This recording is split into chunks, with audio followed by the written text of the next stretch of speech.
Thomas Tommy Pinkerton was a youth pastor and is now been accused of grooming and essaying at least 7 boys while serving as a youth leader.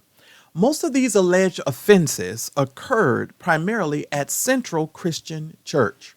Now, when I tell these types of stories, oftentimes people are somewhat amazed at some of the things that I have to say as it relates to a lot of the essay abuse that goes on amongst the institutional church. Now, this story right here is very unique, and it's unique because of what I kind of feel like the pastor sort of did as far as the grooming is concerned. He sort of groomed the young men, and he sort of used their parents as a part of that sort of grooming process. And it's a very unique kind of situation, and it kind of, changes the way you sort of look at the things in totality. And part of the problem is, you get these kind of stories, and these kind of stories sort of stick in your mind. I want you to hear what this young man's mother had to say.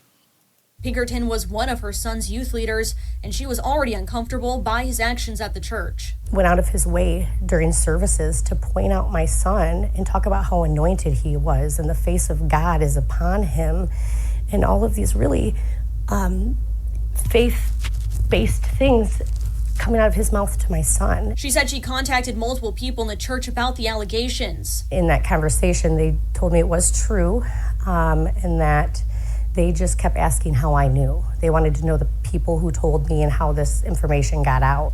So instead of actually trying to discover what the actual problem was, the church was more concerned in how'd you get the information? Who told you this information? And that's kind of the danger of it all. I'm going to, of course, discuss it. Of course, I'm going to talk about it. You guys want to go ahead and click the link that's in the description and make sure you come over and watch the video as we discuss it. And make sure you subscribe to the channel, so that way you guys don't have to miss any of these types of stories. This is troubling, and it's most certainly troubling because it's happening on a more frequent basis. Want to figure out how to protect your child and protect your family? That's one of the reasons why you want to subscribe to the channel.